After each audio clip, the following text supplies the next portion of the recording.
Hey, we welcome you into the Hannycast for Tuesday, June the 24th. I'm Charles Hanagriff, along with former Tiger coach Dan Canevari. And we're brought to you by Marucci. From a backyard shed to the top of the game, Marucci, more than just a baseball bat company, a legacy built on passion and precision with 2 decades of crafting the finest wood, metal, and leather in the sport. Here to help you run the game, visit MarucciSports.com to gear up with the best. And if you're looking for anything LSU, go to Everything LSU and buy you apparel made by locals, shipping from Baton Rouge. They do terrific logos, designs, promotional items to help promote your business. As one of the very few official LSU licensees at Bayou Apparel. You can also call them at 928-9090, 225-928-9090, or go to the website everythinglsu.com. LSU wins their 8th national championship. Cano, how you doing, buddy? It's a great week in Baton Rouge. What everybody was hoping for, and what I think Jay Johnson, his staff and club expected, is the 8th national championship. It's great for Baton Rouge, great for the state of Louisiana. I want to kind of work backwards here, and we're going to go through the games and talk about them. But Dan, when you look at everything that is required of this job, and you know it as well as anybody. You sat, right there at Skip's side for better than a decade. It's not just the baseball part in the dugout and the practices and the recruiting and the, I would say, intensive media requirements that you have, and the fans and the expectations, the responsibility you carry. This is a hard job. Yes, you've got a lot of resources to work with. Okay, no question about it. But this is a hard job to do it all well. And Jay Johnson has aced the test more than once. So um, you can speak way better than I can about the total demands of this job, and being good at everything is really, really tough. And he's done it. Well, he's done it, and it shifted when I was coaching with Skip, especially in the early years. And Charlie, you were around for that.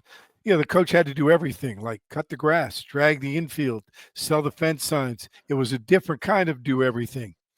And of course, I'll always credit Skip for changing college baseball, not only in the state of Louisiana, but in the SEC, but in college baseball itself. The job has evolved where the everything has changed, meaning you got groundskeepers now, you got people selling ads, you got those things to build your program's built. Now you're fighting everybody else in the nation that's done the same thing LSU did and provided that support because they ADs figured out you can make money at baseball, or at least lose less, and it's a very popular sport. What Jay's doing now is he's the best at doing everything that's required of the job now. He's a intense recruiter. He's an unbelievable game planner. He's shown he's a great team builder. I mean, he's 24/7. He's a hard worker.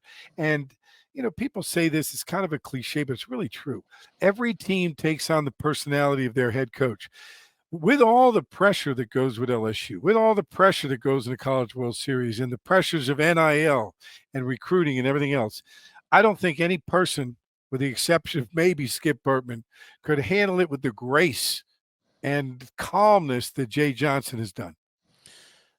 To say nothing of the fact that the calendar doesn't do you any favors, okay? If you're successful, the transfer portal was opened a couple weeks ago, okay? So you have a lot of players that are changing addresses before you even get back and unpack from Omaha. The draft is July the 13th, so that gives you about 3 weeks until then. You've got to juggle. I'm trying to get this straight in my head. You're preparing for the national championship. I mean, this is everything you play for, this is everything you work for. But you got to spend part of your day trying to make sure that next year's team is not falling apart while you're trying to win this one. And Dan, man, that's a hell of a schedule to have to juggle. Yeah, and but that's the job now. Yeah. And what it is you just give up your private life, so to speak. Like, you don't have any fun. Your fun is working. You have to have that mindset. And Jay, of course, does that. I mean, when I was coaching at LSU with Skip, we had the same thing. We were fighting the major league draft, but we didn't have the internet. They would call people at their house. Kids would be upset they weren't drafted, but they were. But they called the house, left a message on the answering machine. But mom and dad were in Omaha, And now the draft is pretty open and they fight it. And you've got the transfer portal that you're dealing with, but we were dealing with high school kids and everything else. So it's all the same. But the thing that people have to understand is when we would go to Omaha, the people would be out there, hey, coach, come on in, we're having a great time. And our response was, guys, I'm sorry, but I'm working my butt off to make sure you continue to have a good time because you want me to win. So I really don't have time, although I'd love to sit down and just have a good time with you because every second counts right now. And like you said, Charlie, you're playing for the national championship, but you're trying to win the next one while you're doing it. And it's a tremendous amount of compartmentalization, focus, and multitasking at the same time. I can still remember the 96 the day before the 96 game, and I'm trying to remember the staffer, but you might remember, but they were trying to get a VCR hooked up in the hotel room to tape the Miami. I forgot who they played. It might have been Alabama, Clemson. Clemson. Yeah, they were Because it trying was to. me, Charlie. It was me. It was no. I I would have was the remembered. staffer. Well, I would have remembered you. But yeah, trying to get a VCR set up in the room to tape the Miami Clemson game from the days before, and I mean it's before internet, really. So Oh, yeah. that's how the job has changed a little bit. It's like, hey, what are you occupied with? I'm trying to figure out the TV in room 214. We're trying to get a VCR hooked up to it to tape the game so that we can go back and watch it on VHS before the national championship game. Pitch by pitch, slow by slow, fast forward, reverse, fast forward, reverse. So you saw how hard it was to get it hooked up. Well, now you got to watch the game. You got to break it down. Somebody's at the stadium. They're doing live. They're doing a live scouting report. And then you meet, and then you get through everything. Then you get your report together. You punch it out on the computer. Then you bring the team in, and you got to go through the VCR. It's not like you can clip it like you do on a computer now, and you got to go through it and go through everything. So it's just a different way to do things. But and we had less people and less specialists, so it was pretty. You had to be very versatile back in those days. You had to be able to do a lot of things. But now you've got to be excellent at what you do because everybody's got people to do those things. Yeah, you get those things done. Now your time is rather on the transfer portal. That's where your contacts are. Well, what are you doing with that time that you were setting up the VCR? Well, now I'm getting to a kid that may or may not be with us next year. Somebody that's trying to transfer in or trying to transfer out. So it's a heck of a thing. But what we saw in the last week going to go down. The long history of LSU baseball. Dan, I asked another coach last week. So I said, "What do you think is going to happen in the championship series?" He said, "Well, I think LSU is going to win 2 close games." I texted him back on Sunday night. I said, "You got any stock tips?" Because you know this pretty good. But going back to last Wednesday night when they played Arkansas, one of the more bizarre endings of a game for anybody really.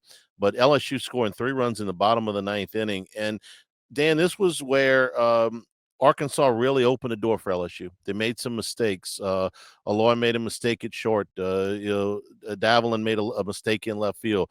Robinette, the first baseman, crashing on a ball that probably should have let go to second, and that opened the door for LSU to get in position to have Jared Jones win that game.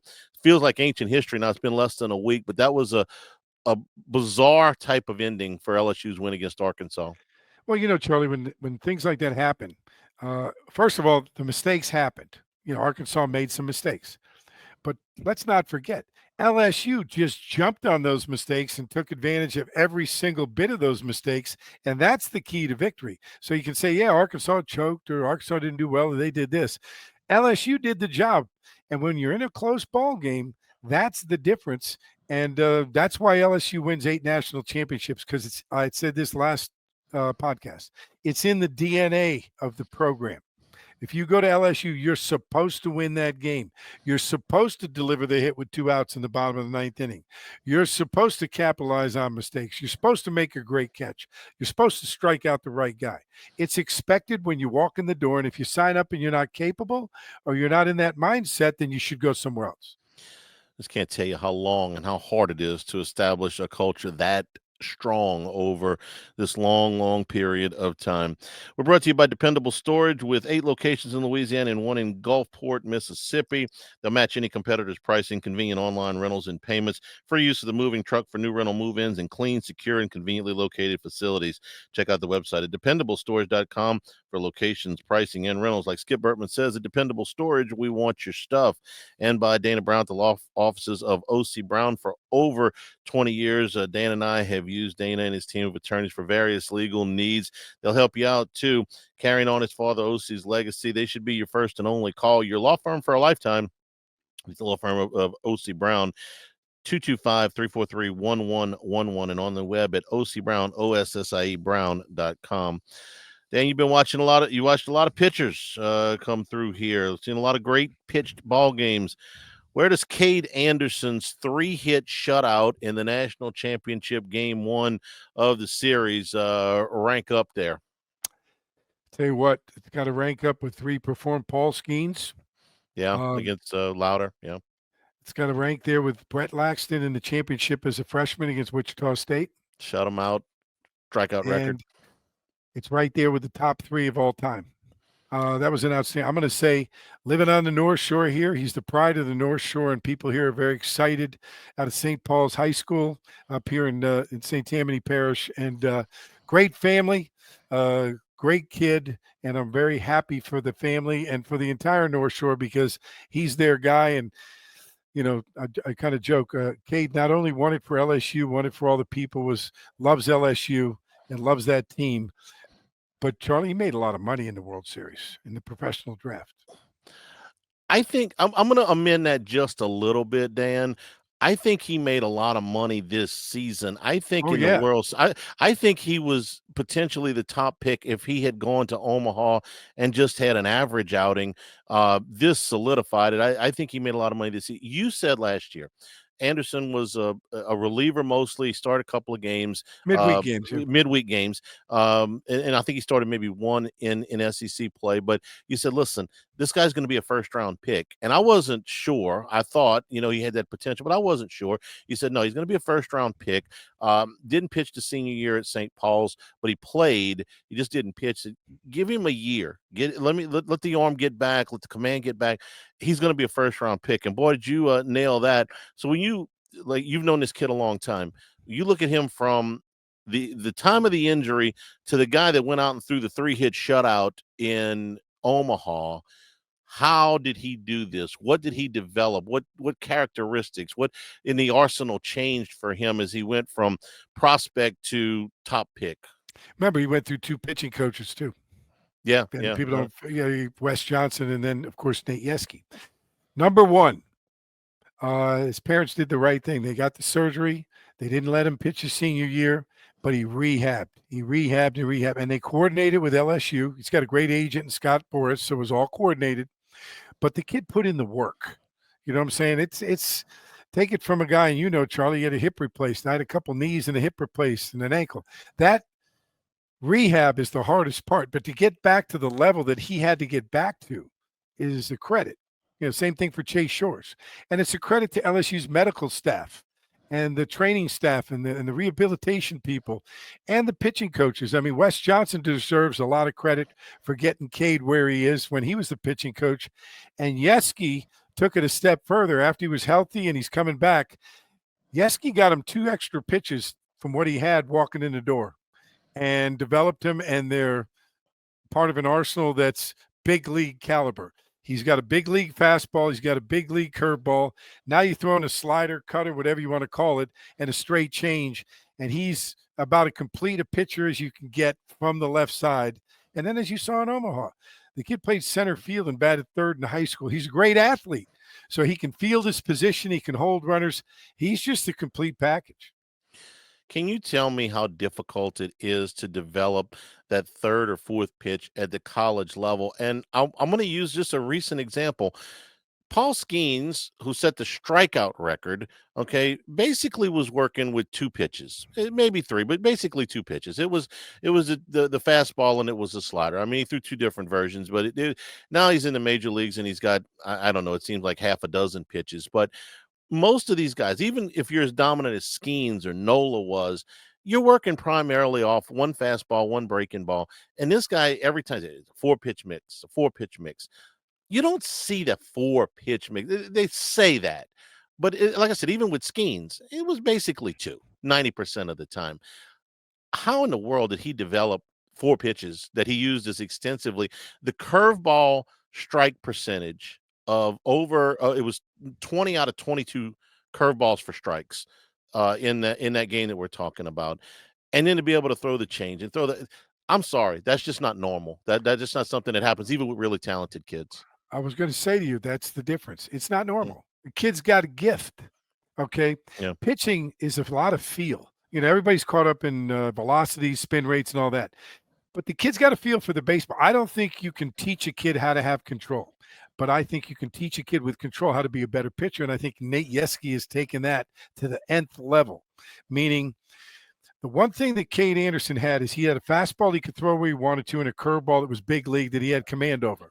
Well, when you're confident with those two pitches and your pitching coach is confident with those two pitches, you can say, okay, let's take 10 minutes, 15 minutes in our bullpen session. Because remember, folks, pitchers can't throw every day. So when you get a time in a bullpen or you get time to work on flat ground, you've got to maximize that time because you only got so much time and so many throws before you have to rest. It's not like a position player can work on hitting every day. You can't do it. You got to pick your spots.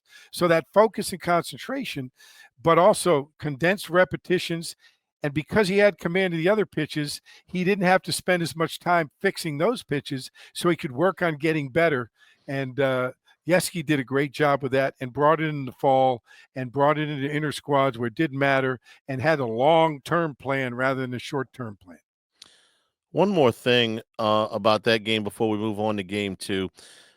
Milam gets an RBI single in the first inning. That's the only run scored in the game. He was pitching with no margin for error. You hang one pitch, you hit a guy, and then you hang one pitch, and you're behind. And look, it happened to LSU in 2013. Aaron Nola was out there. He didn't give up an earned run the whole game, but they lost. Just a couple of plays, and they ended up losing a 2-1 game. He's out there with as if there's not enough pressure, Dan. It's game one of the national championship series. The stadium's full. Everybody's watching on TV. You're pitching with a 1-run lead, and the other guy's pitching pretty well too. So that's it. That expanded pressure that he pitched with in this game was amazing to me, that he was able to keep it together and not really make one big mistake. Well, I've seen this a lot recently. Pressure is a privilege. Okay. He was privileged to be out there because he's out there in the biggest game of his life. Okay. But also, I'm convinced it was a game he prepared for his whole life. And so in that moment, he didn't feel pressure because he had prepared for it his whole time. He always wanted to pitch at LSU. You always want to pitch in the national championship games. Okay. You always want to throw a shutout. You always want to face best competition if you're a competitor. But then again, gifts from God. He's got the right family. He's got the right mom and dad. He had the right coaches. Everything worked. And he prepared for that moment. So, I mean, and you're playing for the team that's supposed to win that game. He was just focused on doing what the team needed, and having that team mentality and the team knowing that that's what he was doing makes you much stronger than the other teams. And again, I'll say it time and time again, that's what makes LSU special. I mean, it's just different than the other places. Yeah, Anderson, one of the first games he watched might have been at the College World Series with LSU playing. And we're not talking about ancient history here. We're talking about, the 2000s, the 2000 teens. Those were games that he grew up watching. We'll move on to game two here, but we want to tell you about Lake Urgent Care, 25 years of experience dedicated to providing quality care close to home. Treat minor illnesses and injuries from ages 3 months and up at 17 convenient locations: Baton Rouge, Hammond, Livingston, and Ascension parishes, offering occupational health and weight loss solutions. As a seamless extension of Our Lady of the Lake, patients can access care from anywhere with the MyChart patient portal. Our urgent care centers are open 7 days a week. You can walk in, check in online, or schedule a virtual care visit at lakeurgentcare.com. Now let's talk about Anthony Iansson, who was, I thought, really, really good in game number two. Dan, about halfway the season, Anthony Iansson, I think, turned a corner. I thought he was good in the first half of the season. In the second half of the season, I thought he was great. And you can kind of talk to our audience about the development that he made and what he was able to do, because we talk about stepping it up, the next level and all that. Anthony Iansson took it to the next level, and he was as important as anybody on this team, really all season. But boy, did he step it up in the second half. He really did. And again, 4-pitch mix. Changeup was his pitch. Ended up throwing some cutters and some curveballs. Located his fastball. Didn't walk anybody. I mean, the guy, in the championship game, he walks 1 and strikes out 9. Only gives up, he gives up 7 hits. But there's nobody on base, and the team doesn't make errors. He's just a high percentage pitcher and going to have a nice career in the big leagues, being like a 4th or 5th starter that gets you into the 6th inning with a chance to win the game. I mean, a kid, and he's obviously he's a great teammate. He likes the pressure, and he's got a lot of confidence in his ability. So I can't say enough about what he did, and of course the relationship that he and Cade Anderson have, where there's no egos involved.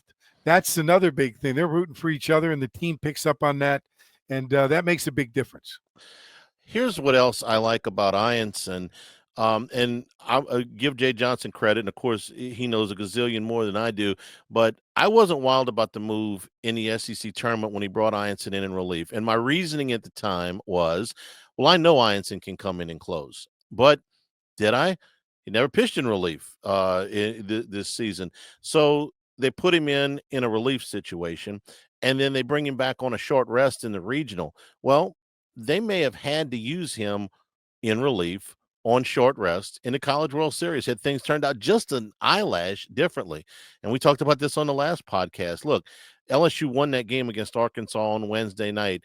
If they hadn't, they would have had to use some combination of, even if it just goes to the 10th and they win it in 13, they got to go to some combination of Iansson on short rest in relief, and then use up Anderson and maybe Iansson again on Thursday. So Iansson filled a lot of different roles, and I don't want to take that for granted, because, man, when you send a guy out there, second start every weekend from February all the way to the end of May, and you say, okay, now hang on. Now I got some other stuff for you to do that you might have to do. You get them out of their routine.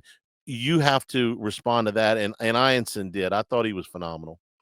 Yeah, and like you said, Charlie, again, it goes to the coaching staff. They prepared for every situation they might have, and you got to put Iansson out there in that closing situation. You got to put him out there with short rest so you can see what you get, and so he can experience it. And if it's not good, you got a chance to clean it up and maybe try it again.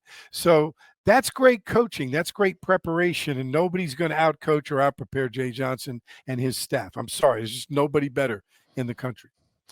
Tell me about Chase Shores. Oh my gosh! At the end of the season, this guy looks like, well, I mean, he looked like the new Skeens there for just a little bit. He's coming out there throwing 101 miles an hour, and you just feel like, man, he's going to overmatch everybody. Doug Thompson, who's been with us for most of the season, traveling today, but he pointed this out earlier. Wait till he gets to 50 innings. Wait till he gets to 50 innings. Dan, when he got to 50 innings, he was a beast.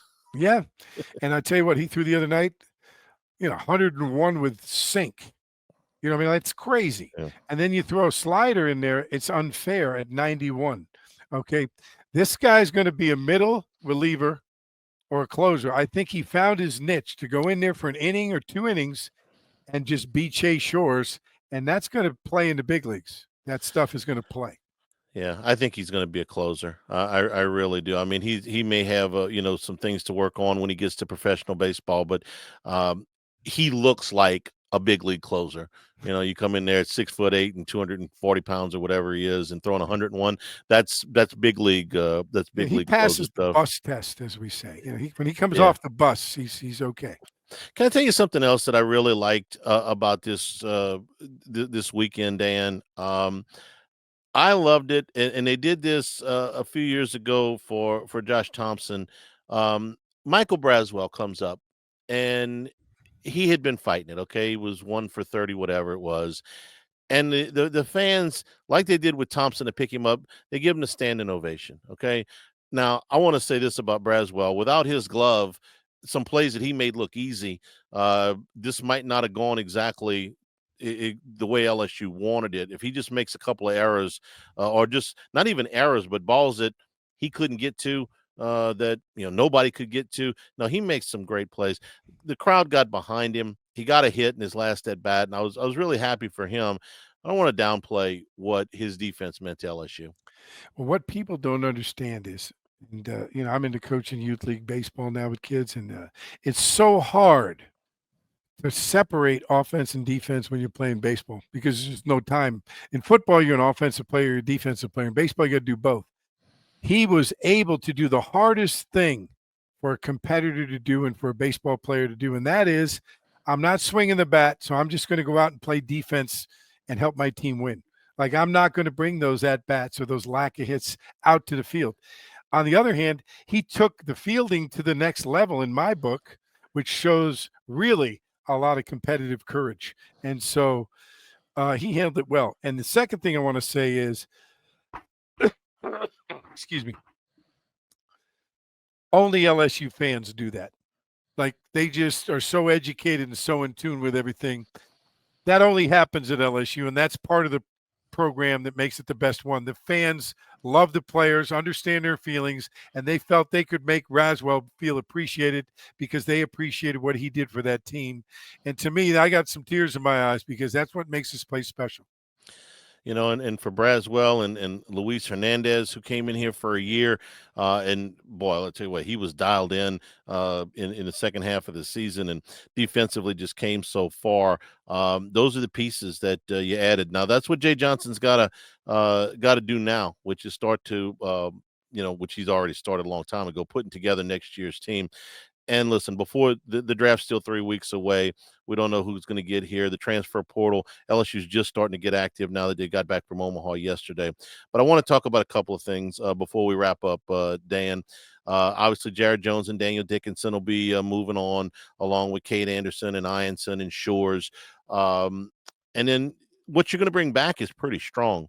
If you're going to bring back Derek Curio and Jake Brown and Stephen Milam, I mean, man, that's a really good place to start. And then Cade Beatty, who got a lot of at-bats for a backup in SEC play. We'll see what Ashton Larson decides to do. I like John Pearson an awful lot. Probably needs to get in a little bit better shape, but he can hit. And then Zach Cowan, a Connor Ware, hopefully Jaden Newt. You'll get Gavin Guidry back from the season-ending injury. You may get Tanner Reeves back. I think all of those guys makes for a really solid base for next year. And I'm going to get to Ethan Fry. I'm going to put him in a different category, but just the ones we know that are coming back, Dan, it gives you a really good place to start. It gives you a good base, and they know the coaches, they know what it takes to get there. And some of them were players in this national championship, but not the role they wanted, or not as big a role. But they understand it's their turn to step it up as part of being a little brother to the big brothers that have won it before. There's a pride that's in the program. I'm going to say this: as of right now, this could be the first year where Jay Johnson returns his staff. Yeah. I mean, Yeah. let's not forget, Jay's been out of a coach every year since he took over. And that's hard, especially when you're trying to keep up with everything. So what a job they're going to do with our entire staff coming back. So the familiarity is good. It's not you have to learn everybody all over again. So carrying that many players back is big for the program. And for guys like, William Schmidt and Cooper Williams and Maverick Rizzi and DJ Primo, I would just say go pitch this summer. Go get some innings, because these are all premium arms. These are all really talented kids that, you know, just had limited work this year. Had some and had some success. Just need to pitch more, kind of like Cade Anderson last year. Anderson needed to pitch some more, coming off the injury. Got out in the offseason, did it. That's what I would say to those guys. But you're the pitching coach. You tell me. William Schmidt is next year's Cade Anderson. That's what I'm going to say. He's that guy.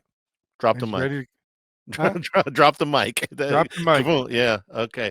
All right. Now I got to ask you about Ethan Fry, because I think he's the one kid that's really got a decision to make. Fry had a really good year. He started 46 out of the 68 games. He had 331, 13 homers, 50 runs batted in. And there were times, in the regional round where he got some of LSU's biggest hits. right now, MLB.com's got him projected at 130. Now that's not gospel. That's just a guess. Okay. That puts you in the back half of the fourth round. Maybe maybe they're off a little bit. Um, if you're Ethan Fry and you decide to take fourth round money or third round money, maybe somebody likes him better than that. That's cool. But if he came back, Dan, and Jared Jones had this decision to make last year, you want to come back and we'll plug you into the middle of this lineup. They're going to be good again, and they'll get you a position because almost all of his work this year was as a DH. So maybe he's a left fielder, maybe he's a first baseman. I don't know, but if he comes back and plays a position all year and continues to put up these offensive numbers, he could move himself up the draft board. So I don't think it's a slam dunk either way. I think he's got a decision to make. I think he's got a decision, but to me, this is just me talking. Why wouldn't you come back in this day and age for the NIL money rather than take minor league salary? Fourth round, you haven't played a position. Like we said about Chase Shores, he was hurt for a couple of years. He really just started to play this year. Hasn't played a position, although he can, but the lineup was stacked, and be the centerpiece of the second national championship in a row. Like, that's the way you got to look at it, because the bottom line is he'll still go fourth round next year. Or higher. He's still going to go fourth round, but he could go first round if he does what we think he can do, and he plays a position like Jared Jones. Maybe he becomes a great defensive first baseman that hits homers, big, strong kid, becomes a better hitter, another year of work with the coaching staff. Why go? If I'm a dad, I say, why go? You're going to get big-time money for NIL to stay, and you can only raise your bonus money by having a good year. It's not, when you guys were recruiting, there was no NIL. It was just right. Okay, and you didn't even have a full scholarship. Those come rules, back, we'll give you lunch. Yeah, those rules on the scholarships are changing too. I'd love to see him back. I wish him well, whatever he does, but I'd love to see him come back here, play first base or play left field, and drive his track. Don't you think Jones made himself some money this year? Yes. Yeah, he definitely moved up from where he was a year ago. Dan, it's been a pleasure as always. Want to thank Dana Brown and his group over at the law firm of O.C. Brown, Our Lady of the Lake, Lake Urgent Care, Bayou Apparel, Marucci, and Dependable Storage. They've been our sponsors all year through football and baseball. Thanks to Doug Thompson for his contributions, to Richard Dixon for his contributions back in football season. Richard's going to be back with us in the fall. But it's been a pleasure, my friend, and it was certainly fun watching all the way through with this thing. So enjoy your summer. Football be here before you know it. Yeah, I'll tell you what, I want to say one thing, though, Charlie, in closing. I couldn't be happier with the guys on the wall behind me for that guy. He's had one of the hardest years you could ever have. And Jay Johnson's a great coach, but he's a greater human being. With the way he's embraced Skip in the program, made him part of it, and really has a great relationship with Skip on a human level, not just on a professional, on a human level, means the world to me, because you and, of course, Charlie, everybody knows how close I am with Skip and how much I owe to him. But the way Jay's handled it, and I think the boys kind of sensed that let's win this one for Skip. He needed it. And so I feel good for Skip. I think he's very, very proud and happy where the program is, and know that he can feel comfort that Jay's running it. And I think that's great for everybody. Well said, and was happy as all get out to see the skipper up there to watch him win number 8. For Dan Canevari, I'm Charles Hanagriff. We will be back. The podcast going on hiatus until the right before football season starts. But for Tuesday, June the 24th, this has been the Hannycast.